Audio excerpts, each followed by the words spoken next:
Wait a minute. Just fact check.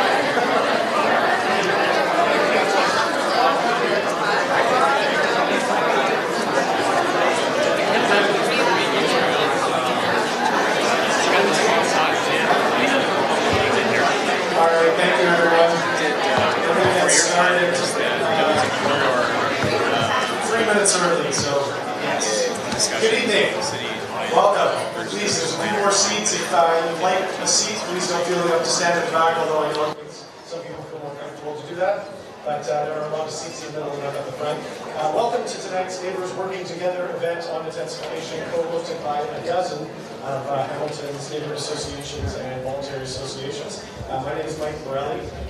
Due to a change in recent address change in the past year, I'm a member of two of the co-hosting groups, the Beasley Neighbourhood Association and the North End Neighbours, which are just north of the tracks over here. And we are in Beasley right now, so welcome to Beasley. Along the way, we picked up a bunch of friends to help us co-host this event, so I'd like to acknowledge and thank a couple of groups, or a number of groups here. So the Ainslie Wood and Westdale Community Association of Resident Homeowners, Ainslie Wood Community Association, the Central Neighbourhood Association, Corktown Neighbourhood Association, Durham Neighbourhood Association, Kirkendall Neighbourhood Association, and the Stinson Community Association, as well as the Jamesville Planning Team, Environment Hamilton, and the Useful Knowledge Society of Hamilton. And along with that, I'd also like to thank Joey Coleman for being here recording the event. Are you live streaming too? Or? Yes, live.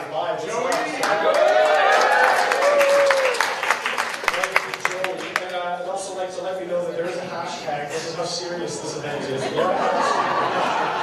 It's NWTHAM, and Ryan just sent out an inaugural tweet, so I guess it's out there. So tonight's agenda is fairly simple. Now that we've had a chance to meet and have coffee, get to know each other, meet our neighbors from across the city, we're very fortunate to be able to pick the brains of our assembled expert panel here. And our moderator, Ryan McGreal, will introduce them in just a couple of minutes. Before I turn things over, I want to give you a little bit of context about why we're here tonight, and especially for the guests in the room who are well connected to some of the neighborhood and volunteer associations that are hosting this tonight. So, for 3 years, Beasley Central and the North End Neighborhood Associations have hosted annual joint meetings here at the Union Station, where our members could mingle, learn a little bit more about a particular topic. Last year, we invited 3 of the candidates in the election, the municipal election, and the year before, we had Metrolinx here to talk about the Ghost train station, which is just being completed across the street here. But this year, it seemed clear that development issues were foremost on people's mind, and we kept hearing the word intensification everywhere, intensification, intensification. Our neighbors were saying it, and it occurred to us that it just didn't affect our 3 neighborhoods. but it will likely affect every corner of this city, not just downtown Hamilton, not just the mountain, Ancaster, Dundas, Flamborough. All these places will be affected, and it seemed a natural choice then to collaborate and enlarge the event. So since then, associations from all across the city have come involved in this. We've opened up the event to guests from all over, about halfway through our registration period. So we have guests from across Hamilton, like Lakewood Beach Community Association in Stony Creek, the Strathcona Community Association as well. And the questions that we're going to be posing, or that Ryan will be posing to this expert panel tonight, were developed based on your input and suggestions that came in through the registration period. It was also developed through the experience of the hosting associations have had with this topic of intensification. We get questions all the time. We often can't answer them as well as we would like to. So ultimately, what we want to, or what we aspire to with this event are 5 things. So one, we want to produce a rough citizen's guide to the municipal planning process as it relates to residential intensification. So to this end, we have a special rapporteur here, Greg, to help us produce a short report for the event, and that we'll post it publicly, and we're going to ask all the hosting associations to also publish it on their website. We also want to identify opportunities for citizen participation in the process, and I hope it was beneficial for you to be able to meet some of your neighbors, not just from your own neighborhood, but from around the city. Make sure that you exchange contact info. We also wanted to outline the political context in which intensification is taking place. Also give insight into the development industry and the requirements necessary to make any plan doable. And 5th, to identify any innovative best practices in relation to intensification planning, particularly as it relates to community consultation and engagement. So, before I turn it over to Ryan, I wanted to thank and acknowledge the Hamilton Community Foundation and the Janesville Hub for assisting us with funding to rent this space, and also to thank Leuna for graciously hosting us for a 3rd straight year. Thank you very much. The event has been completely organized by volunteers, so I would ask you to please consider making a small donation to help us defray costs for the food and materials. There's a bucket on the way outside, so if you have an extra loonie or two, it will go a long way to help us. Also, if you saw the poster, it didn't get very much airtime because we knew there wasn't going to be enough space, but it was a gorgeous line drawing by Matt McInnes. He's actually produced this drawing, and you can get it at Mixed Media and the Hamilton store, I believe, on James Street North. So, we're going to ask you to leave comments and suggestions for a citizen-organized event being considered in the fall. So any extra donations that we get from that will be used to book this space or another space like this so that we can hold another event. People keep asking, what's next, what's next? Well, I just wanted to get through this one event before we worry about what's next. So, but it is for sure. I mean, one thing's for certain, this is just the beginning. This is just the beginning of a very broad discussion, not just between us residents, but between planners, politicians, developers, and it's about the future of Hamilton and our communities in this city. I hope that you'll agree that by building up our own capacity as citizens, by expanding our knowledge, we residents can also ensure ourselves a meaningful role in building up the city. So thank you for coming. I'm going to turn it over to Ryan.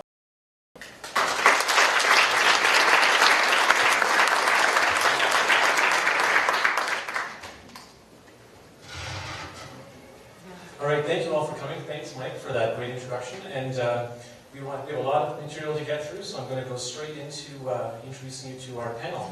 Starting at the end, we have Jim Dunn. He's a professor of health, aging, and society at McMaster University. He specializes in community development and particularly in the social determinants of health. So we're looking forward to that. Next, we have Dana Anderson. She's a partner at MHBC Planning in Burlington. Previously, she was the director of planning for the town of Oakville.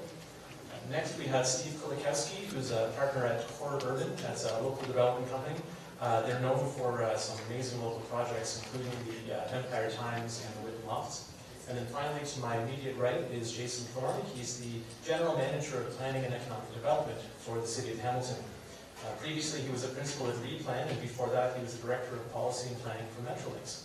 So we're very, very fortunate to have an amazingly knowledgeable and talented panel, so we're hoping we can pick the brains tonight and learn how, as citizens, we can be more involved and more constructively involved in this whole process, which is going to pretty radically transform the city over the next 20 to 20 years. So I want to jump right in. I guess I'm going to sort of pose each question to everybody, but obviously some will be more catered to some people than others. So I'll start by asking Jason, if you can walk us through the main stages of the process, from when a property owner decides to develop a property through the whole development process and then onto the completion. Obviously, high level, kind of touching on the major points. Is that working? So thanks for the question, and thanks for organizing the event. This is fantastic to see this many people in a room to talk about intensification on a sunny summer evening. So I think only in Hamilton do you get a crowd like this to talk intensification. And at the risk of boring everyone to tears with the answer to the first question, the key areas in terms of when an application comes forward, the one thing that I often say to community groups and to citizen activists about the planning process is the best advice is to get involved early. Get involved early in the process, because although a lot of people get interested once there's actually an application, a specific application in your backyard or in your neighborhood, the ball really starts rolling at the official plan stage. The official plan sets the broader vision for the entire city. That is usually then articulated at the neighborhood scale through a secondary plan process, of which there's a number of secondary plans in many of your neighborhoods. And that's really the stage at which some of the key decisions are made, some of the key directions are made with respect to land use, general mix of uses, what are the densities, what's the distribution of density in a neighborhood. Those types of decisions are usually made at the official plan and the secondary plan stage. And I can tell you as a planner, it's always a little frustrating when it's hard to get people involved and engaged at that stage of conversation, because people still see it as sort of removed from what's happening in their own neighborhood. But some very important decisions are made at that stage of the process. The other key upfront stage is with respect to the zoning. So once you have your zoning in place in a neighborhood, an applicant can, once they have as of right zoning, your zoning is going to say what is your permitted heights. It's going to talk about things like setbacks from neighbors and all those sorts of things. If your application meets with the zoning, you can jump straight to a building permit and you can be building in the ground. So the zoning is also very important. And again, in Hamilton, we're gradually creating a comprehensive zoning bylaw from all of the former municipalities into one comprehensive zoning bylaw for the city. So that's another key point of involvement. So then when you have a specific application come forward, I know it's always very frustrating that you can do all of that good work, you can spend years developing official plan and zoning, but anybody can apply to change at any point in time. There's nothing that can be done to stop that. Any landowner, any property owner has always the right to make an application. And that application may seek to amend the official plan, may seek to amend the secondary plan, to amend the zoning bylaw. So that is that's another opportunity that there is a statutory requirement at that point to have public meetings, to have notification of the immediate residents, and have an opportunity for consultation at that point. And I guess another key point in the process, although it is not a public part of the process, is once you go through site plan process. So site plan process is when you're dealing with a lot of things like very site-specific things. Some of your landscaping issues get dealt with at site plan. Some of the materiality in your buildings, those sorts of things get dealt with through site plan process. At the risk of going on and on about the process, I think if I can leave one message, is that there are multiple points of opportunity for communities to have a voice. And don't forget about those front end pieces once you're at the secondary plan and the zoning stage, because a lot of important decisions are set in place at that point in the process. Thank you. Now I was wondering, Dana, if you could just possibly maybe speak to the other side of that, because in your previous capacity as a director of planning, I'm wondering if you could have some perspective, who can get involved in a process. Sure. Me at this event, it's fantastic to see so many people interested in their community and so much activism that I saw, and just in terms of the things that we get paid to do that you're doing on your own. It's incredible. I totally agree with Jason that in the planning process we often have the most engagement when it becomes reactive, and that comes with development applications and the processing of those applications, and there's a lot of reactionary process that takes place. One of the most critical pieces in the plans, you're looking at what new policies to put in place. Typically, we're talking tonight about intent want to see in a particular community. How is the intensification intended to be spread out through? How do you define that within a particular neighborhood? So all of those questions are the key questions in developing policy, and sets the stage for how the community will be defined. But I think one of the most important quotes I've ever heard is that creating a future is so much different and so much more important than defining a future. And the creating the future part actually comes at the end of the process with all of the steps and tools that we have available as planners and as municipal governments to implement some of those changes and some of those policies. So those are things like community improvement plans. Those are things like the types of additional work that can be done to actually make the planned opportunities come to realization. And there's so much more involvement in those stages that often gets missed. And I know there's Jason can probably speak to them. There's so many additional programs that go on that are not specifically defined in land use in a plan, but can be provided to make for such great communities that are planned for. So I think there's actually 3 stages. And as planners, we get so caught up in the process that we forget about that creation piece that's really the key to the outcomes in the good communities that we have. Thank you. Now, Steve, as sort of the person up here speaking, not going to make you speaking on behalf of all developers, but you certainly bring a perspective as you're the person coming to the city and applying for that permit or for that zoning variant and potentially having to deal with the response of the community to that. What's your take on sort of how citizens can get involved in that process? Well, I just wanted to echo the initial comments of my colleagues up here. Thank you so much for having me. And this is great to see such a fantastic turnout and so much engagement from the community on. Is it? Yes? No? Good? To what's such an important issue given the momentum that the downtown currently has, and to make sure that we don't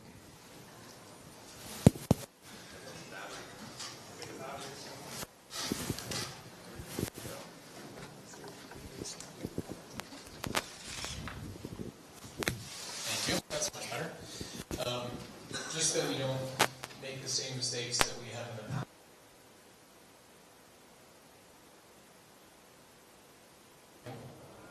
From a development perspective, for our company as a development company, we try to work within the framework of how the city's outlined bylaws and the goals of intensification in the future. So because we're a Hamilton company, we don't want to fight. We want to try to do the right thing.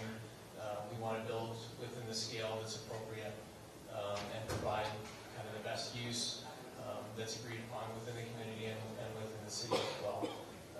As far as community engagement goes, I would echo the response is that early engagement is the most important, because once the train starts going down the track, it's very difficult to stop it.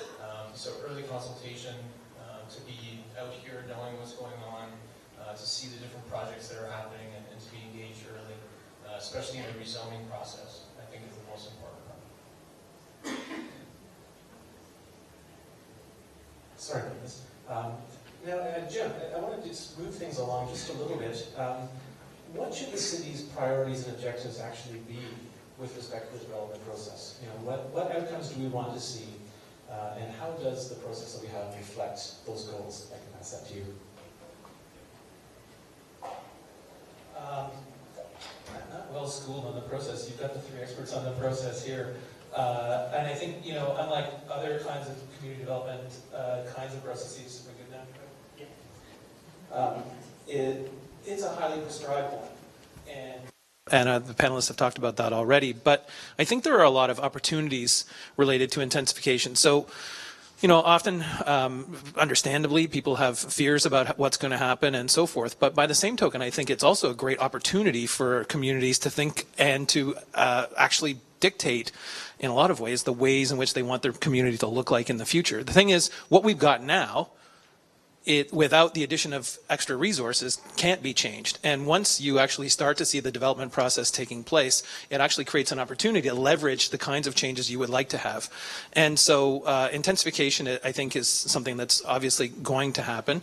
But I think it also provides some opportunities. I suppose my main expertise is in the area around health. And one of the biggest opportunities in that area is around physical activity. So there's now a large body of research that shows that more intensely, the greater the density, so destination density, dwelling density, and so forth of communities, not only are they very livable, but they're also incredibly good for physical activity. And we have a huge problem around obesity and lack of physical activity in our society right now. And so at one level, that's, I think, one of the great opportunities. In terms of other opportunities, I think there's opportunities related to thinking about the life cycles of our communities as well. So not only in the downtown core, but in, now that we've got LRT announced, I think there's some great opportunities around those nodes where there will be stations to see at least a modest amount of intensification that might allow people to stay in their communities as they age, but in a different kind of dwelling type that will allow them to maintain independence later in life. One of the things that I've been struck by over the last little while is thinking through the problem. I hear from the hospitals that there's a big concern about hospital beds being taken up by people who don't really belong there, and that there's nowhere really to discharge them. And it's a big issue, and really the solution has to come from outside the hospitals. The thing is, right now, and one of the big issues, of course, is transportation, especially for people when they hit the age of 80. Because once you hit the age of 80, you have to demonstrate your driving fitness on an annual basis. Right now in the GTAH, there's about 1 million to age independently as long as possible. And I think there's an opportunity.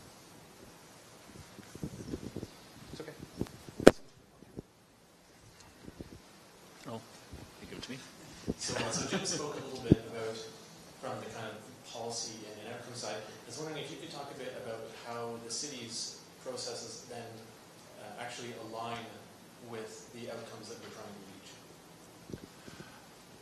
So I think there's, as putting on my city planner hat as sort of a policymaker, as a regulator, one of the things you're always trying to do is to find that sweet spot. We've talked about how important policy is to establishing a vision for a city, a vision for a neighborhood. We of course want to create great buildings, great public spaces, great streets. That's your goal as a policymaker and a regulator.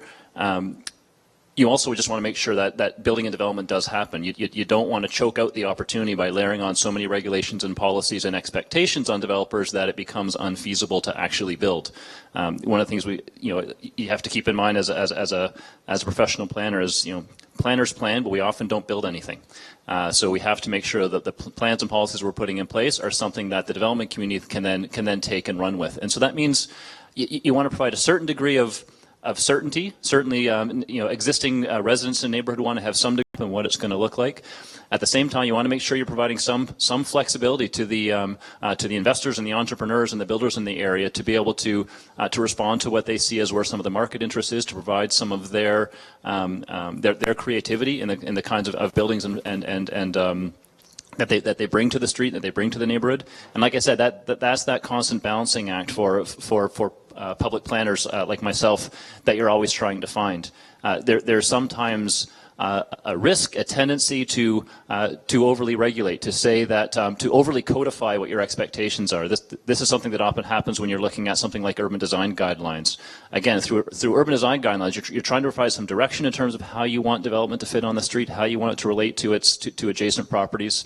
But if you overly codify that, either you're going to stifle development, because the balancing act is how do you make sure you're creating policy, you're creating expectations that's going to get you a very good built form, while still providing for the and the developers in the area to bring to market something that can really add some value and uniqueness to a neighborhood.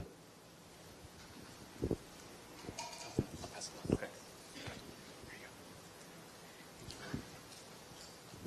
was wondering, because you're a professional planner, but you're working in private practice, so I'd be interested in sort of your perspective on aligning. Defined by these rigid guidelines and policies and zoning regulations, that you're often working within that to try and scope something down that's actually not going to be the best outcome for the development or for the community.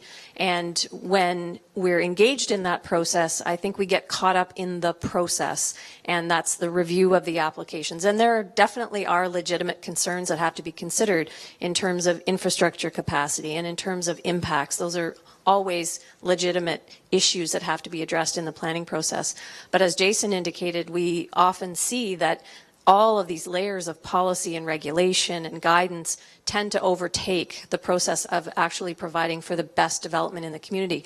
And when you have community engaged in the process, again, it becomes overwhelming. Well, we'd like to do that, but we have a setback that requires this. Well, we'd like to have the building include that, but we have a provision that says you can't have that particular use. And we become so fixed on sort of coding everything and defining it in these terms that a lot of people also don't understand. And I think, again, it's critical in the process that if you want really meaningful community engagement in this process, even from a developer's perspective, having the community understand the development, what's happening, what they can bring to the development to get the best outcome is critical. I was recently involved, I was mentioning to my colleagues on the panel, in an intensification workshop that was held over a series of 4 meetings, where in fact developers were invited to come out with the properties that they're looking to develop, not today, but in 3 to 4 years down the road. They're holding them right now, to get input from the particular community that those properties are located within,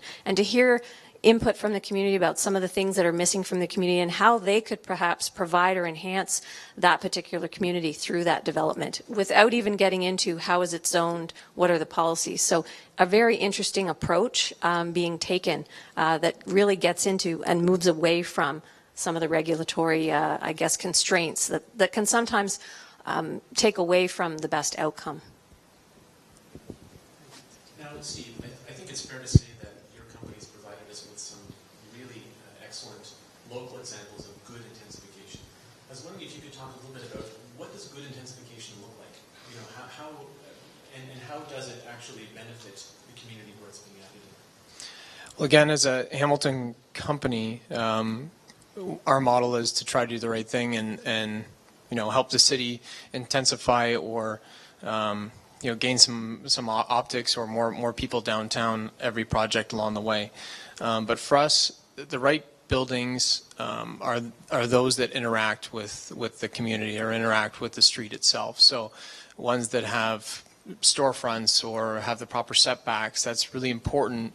Again, the scale, I mentioned in my earlier comment, that the scale doesn't overpower the community, or the amount of people that are coming into that building or that block is not this influx of people where it's a slow growth that I think really helps build the downtown. I think for many years there was a discussion about one ticking time bomb, or you know, one golden bullet that was going to turn the downtown or make it a more of an attractive city.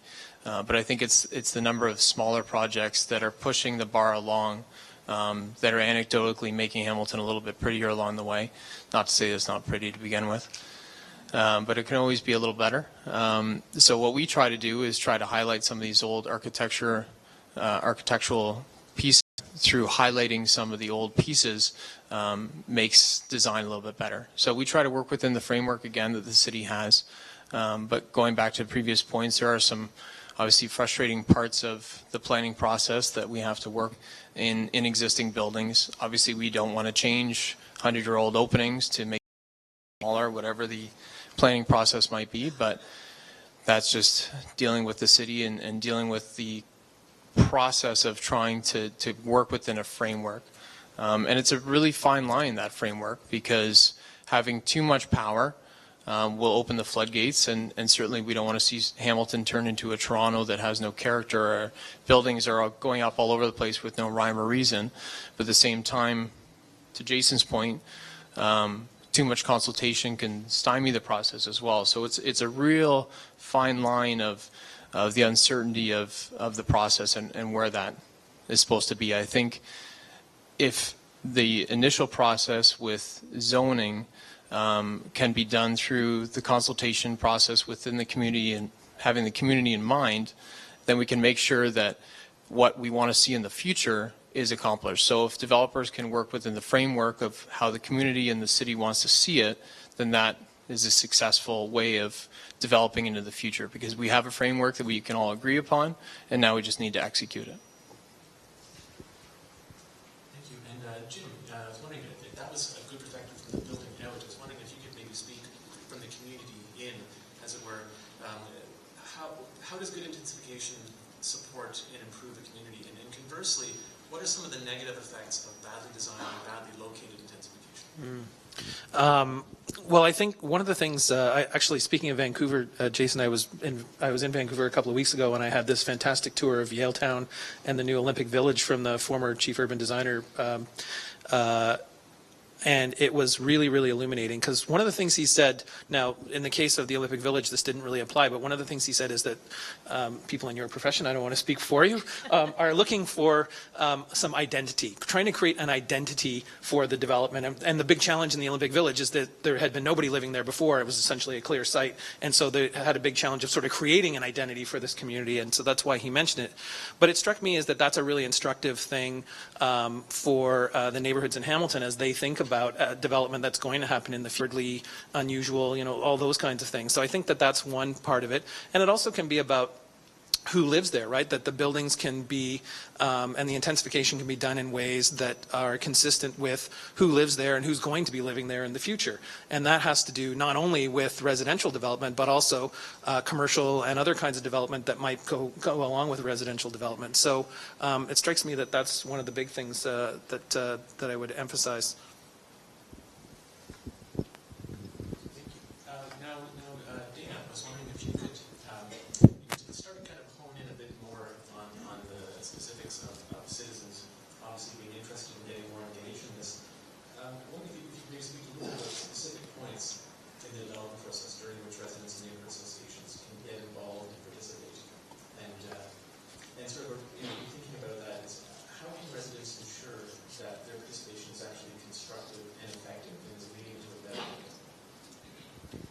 So I'm going to answer that question in terms of just experience. I recently was involved with a workshop that talked about, actually asked the question, can we over-engage?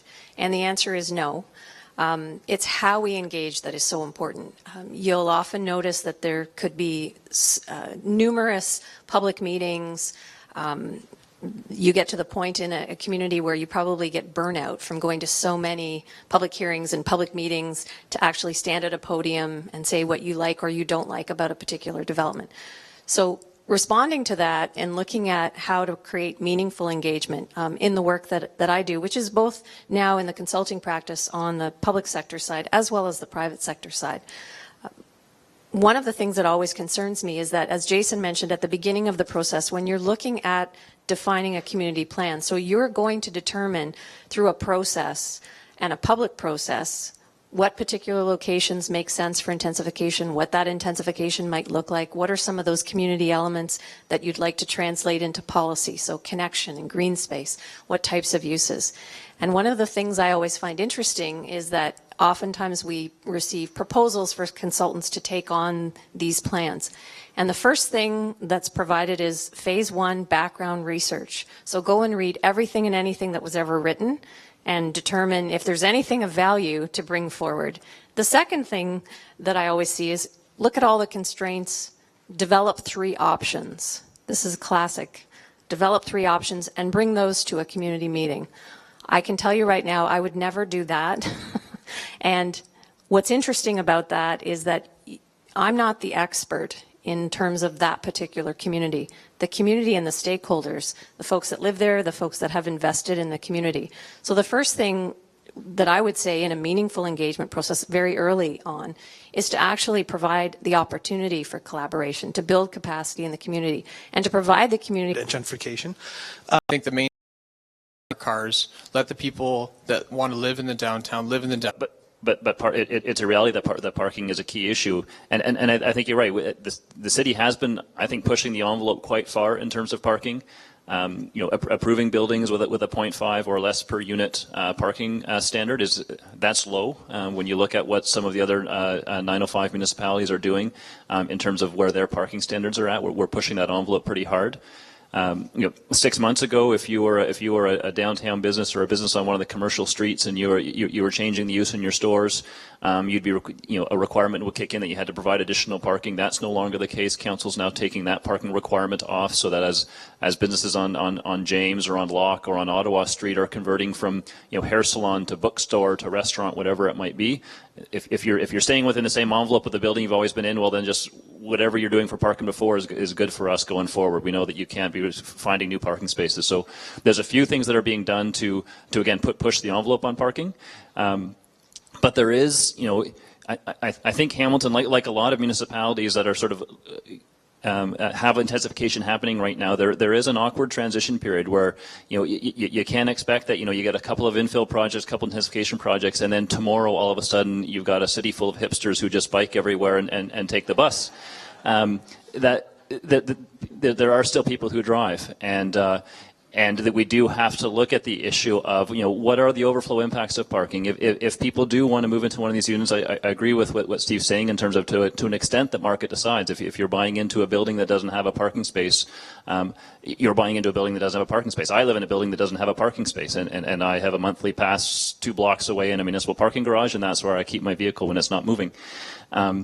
And to some extent that the market can deal with that, but there's other issues that we have to look at. If what the market is deciding is that it's pushing some of those vehicles into some of the surrounding neighborhoods, well, that becomes an issue, and that's when the cities and the ward councillors are the ones that hear those complaints 6 months after the building opens.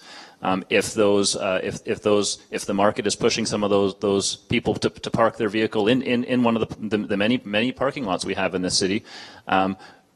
Many of those have long waiting lists for monthly parking permits. We're also trying to bring in office and commercial in the downtown, so we've got to make sure that those businesses have some parking spaces as well, and that becomes one of the limitations we've got in terms of trying to get some of the office and commercial development downtown. And if those uses are competing with some of the residential uses to have monthly permits in some of the parking spaces, then that becomes an issue for us. So it is not a simple one. I can tell you I hate having the parking discussion, and I hate to see a parking discussion stand in the way of something that could be a really good development. But it is a reality that when a community and the neighbors are going through a transitionary phase, when it is maybe not quite yet possible for every person living in that building to be completely car free. Maybe you're car free 90% of the time, but you still got that vehicle that sits unused for a large part of the month, but it does sit, and it needs to go somewhere. So. Like I said, it's an evolving discussion. I think we've done a number of very good and progressive things in terms of pushing that envelope, but there are ancillary impacts that we certainly have to keep an eye on when we're dealing with parking issues.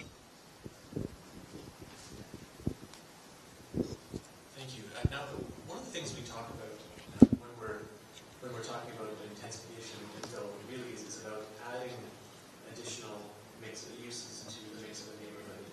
You know, ideally moving towards a more complete neighborhood, a neighborhood that provides a wide mix of various different amenities and services within close proximity. So you know, you don't necessarily have to drive to get to a destination.